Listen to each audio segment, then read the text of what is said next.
Bonjour Gaëtan, comment vas-tu? Bonjour Marc, ça va très bien, merci, toi aussi. Très très bien, merci. Bon, il est un peu tard pour se souhaiter la bonne année, mais c'est la première fois qu'on se voit déjà en 2024. On va se la souhaiter quand même une bonne année. On avait fait un peu un bilan l'année dernière. Bon, on avait constaté que 2023, les dossiers étaient quand même assez lourds et difficiles. On voit qu'on redémarre un peu l'année avec, bon, quand même ces mêmes dossiers-là, mais j'aimerais parler Oui. avec toi de quelques dossiers comme le découpage de la carte électorale on imagine que ça va se faire de toute façon. Je ne sais pas quelle est ton opinion là-dessus, mais je sais que les élections qui s'en viennent aussi, ça peut jouer un rôle au niveau des stratégies, puis au niveau au niveau des élections qui vont avoir lieu. Oui, effectivement, deux découpages de cartes électorales. Le premier découpage au niveau fédéral, c'est fait, c'est accepté.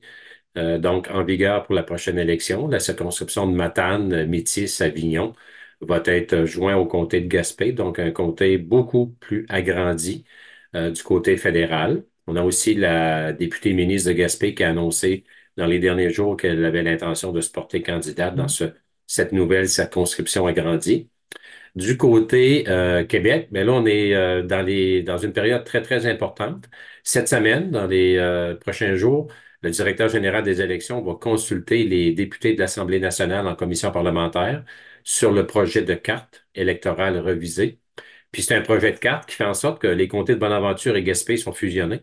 Donc la Gaspésie perd un comté au niveau des élections au Québec. C'est extrêmement important pour chez nous.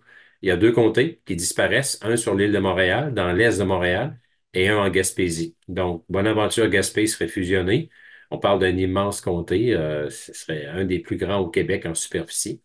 Puis, on verra, mais c'est pratiquement fait parce que une des façons où on aurait pu éviter cette mise en application de la réforme de la carte électorale, ça aurait été si le gouvernement aurait modifié la loi pour donner des nouveaux paramètres, des nouvelles exigences au directeur général des élections. Mais comme il ne l'a pas fait à date, on peut penser que le processus administratif, qui lui est complètement différent du politique, ben, va être mis de l'avant par le DGE. Puis à ce moment-là, c'est fort probable que sa recommandation initiale soit mise de l'avant. On va le savoir très prochainement. Mais moi, je vais continuer à dire que si vraiment, pour le gouvernement du Québec, le comté de Gaspé et le comté de Bonaventure doivent être maintenus de façon distincte, autrement dit, le statu quo, comme le premier ministre l'a précisé lors de sa venue l'automne dernier en Gaspésie, ben, le gouvernement étant fortement majoritaire avec tout près de 89 députés, pourrait modifier la loi pour permettre justement des exceptions ou pour permettre des critères autres que le chiffre bête et méchant de 51 000 électeurs, plus ou moins 25. On pourrait dire, par exemple, qu'une superficie maximale ne doit pas être excédée. On pourrait donner un nombre de kilométrages, un nombre de municipalités maximum. On pourrait mettre des critères autres que la moyenne de 51 000 électeurs, le plus ou moins 25. On pourrait fixer ça dans la loi, mais présentement, ce n'est pas le cas. La loi est vraiment dépassée, elle est désuète et le gouvernement en place, ni aucune formation, n'a manifesté l'intérêt pour harmoniser, modifier cette loi-là pour tenir compte de la réalité des régions. Puis une fois de plus, ben, ce sont les banlieues autour des grands centres qui sont les grands gagnants, parce que la majorité de la population se dirige vers les banlieues, même plus vers Montréal, même plus vers Québec, vers les banlieues autour de Québec et Montréal. Donc, ce sont les couronnes qui sont les grands gagnants au niveau populationnel dans les dernières décennies. Donc, si je comprends bien, c'est qu'il y avait quand même un peu un espoir, mais dans le fond, au niveau gouvernemental, il n'y a aucune manifestation qui s'est faite. Il y aurait pu y avoir une action du gouvernement concrète pour supporter ce projet-là. Oui, absolument, parce que le directeur général des élections, il applique la loi avec les critères qui sont prévus à la loi. Donc oui, on peut être mécontent de son travail, mais dans le fond, il applique la loi, lui. C'est pas un politicien, c'est un fonctionnaire nommé par l'Assemblée nationale. Donc, ce qu'on constate, c'est que la loi est complètement désuète. Elle tient pas compte de l'évolution de la démographie au Québec et de la diminution drastique de la population dans les régions et de l'augmentation drastique dans les couronnes urbaines. Donc, faute de modifier la loi, ben, le DGE doit utiliser les critères qui sont dedans. Puis là, les critères, ils sont très, très simplistes. Ça se limite pratiquement à à un calcul mathématique qui dit qu'on a tant de millions d'électeurs et d'électrices au Québec. On divise ça par 125 circonscriptions et ça donne plus ou moins 51 000 électeurs et électrices par circonscription. Donc, c'est un calcul vraiment enfantin, vraiment élémentaire qui ne tient pas compte de toute la complexité d'une société, des régions Donc, c'est vraiment une loi qui est dépassée, mais malheureusement, le gouvernement ne semble pas trop s'en soucier. Puis pour terminer sur ce dossier, je sais qu'au niveau du redécoupage au niveau fédéral, avec les élections qui s'en viennent, il y a eu, on va parler de l'ancienne carte, il y avait justement avec la ministre Diane Leboutillier qui était qui l'a toujours ces dernières années passé haut la main avec des pourcentages de plus en plus élevés du côté libéral, mais en ajoutant cet agrandissement dans le fond au niveau de la carte, avec un endroit où justement ça l'était très peu libéral, ça peut justement jouer au niveau de la stratégie des élections. Oui, absolument. Le fait d'ajouter le comté de Matane, Matapédia, dans le comté de Gaspé va effectivement changer la donne. À mon avis, ça va être plus difficile pour le Parti libéral parce que on sait qu'il y a toute l'influence de la machine politique du député péquiste Pascal Bérubé, qui est très expérimenté, très bien ancré, une des plus grandes majorités au Québec là, dans les circonscriptions québécoises. Donc, c'est clair que si la machine du député Bérubé s'implique, comme ça devrait être le cas, dans la prochaine élection fédérale, ça pourrait changer la donne effectivement, puis peut-être positionner davantage, par exemple, le Bloc québécois, qui est beaucoup plus près du Parti québécois, bien sûr, que le Parti libéral du Canada. Hmm. J'aimerais maintenant parler d'un dossier bon qui a l'air de toujours aller de pire en pire, c'est le dossier de la santé. Bon, on a vu justement il y a pas longtemps que suite aux grèves qui a eu lieu, il y a eu une entente qui a été signée avec le gouvernement. C'était juste au niveau des services de la santé. On a vu que les directions régionales ont été regroupées. Tu me l'as dit tantôt, il y a des fermetures de services qui ont lieu. Il y a un niveau de mécontentement, même si une entente a été signée, c'est passé, je pense, à 50,7%. Donc, ce qui est vraiment pour dire que la moitié n'est pas vraiment d'accord. Donc, comment toi tu vois la situation actuellement, puis comment tu la projetterais pour 2024? Mais il y a plusieurs éléments dans le dossier de la santé. Il y a les négociations, bon, au niveau québécois qui sont passées dans les derniers mois. Et effectivement, le résultat des parties syndicales a été très, très serré. On a accepté les nouvelles ententes patronales du côté gouvernemental, mais de façon très serrée. On parle environ d'un résultat de 50%. Donc, on peut dire qu'il y a une personne sur deux qui est toujours mécontent des conditions de travail offertes dans le domaine de la santé. Donc, est-ce que ça va freiner les départs massifs de la part des employeurs du côté de la santé? Je ne le pense pas. Est-ce que ça va créer un engouement de la part de la population générale d'adhérer, d'aller vers des formations pour occuper les postes dans la santé? À 50% plus un, ça me surprendrait. Donc, c'est pas réglé encore, là, les problèmes de la santé. Puis, ça, c'est au niveau national, le petit résumé qu'on vient de faire, là, mais moi, ce que j'aimerais attirer l'attention, c'est le nouveau phénomène de plus en plus répandu, fréquent et inquiétant du fait qu'on ferme régulièrement des services dans nos hôpitaux en Gaspésie, et ça se produit possiblement ailleurs en région aussi, mais dans nos hôpitaux, Sainte-Anne-des-Monts, Maria, Chandler, Gaspé, ce sont des hôpitaux qui, de plus en plus, j'écoute les nouvelles à la radio, on nous informe régulièrement que, par exemple, le service obstétrique de l'hôpital X, Y ou Z est interrompu pendant une période donnée. Ensuite, c'est l'urgence. Ensuite, c'est le bloc opératoire. Puis ça, il y a quelques années, on entendait ça de façon exceptionnelle. Mais là, c'est rendu courant et c'est rendu présent dans l'ensemble des 4 hôpitaux de la Gaspésie. Donc ça, c'est un signal là, qui parle. C'est un signal qui est très inquiétant.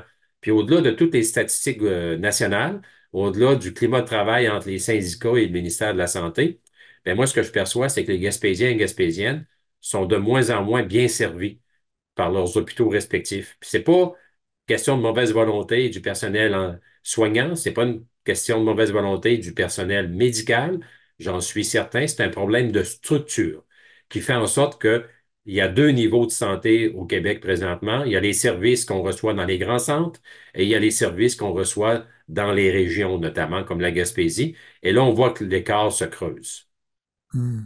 Donc, ça veut dire que en 2024, s'il y avait est-ce que tu vois ça comme encourageant ou plutôt quelque chose qui s'en irait pour s'enligner de façon positive dans le temps ou il faudrait revoir ça pour prochaines élections?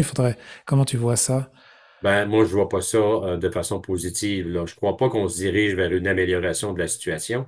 Puis ce qui me fait dire qu'on est dans une période difficile, puis c'est probablement que ça va se poursuivre pendant un certain temps, c'est que l'orientation du gouvernement Legault actuellement est à l'effet de centraliser à peu près tout ce qui bouge au Québec, hein.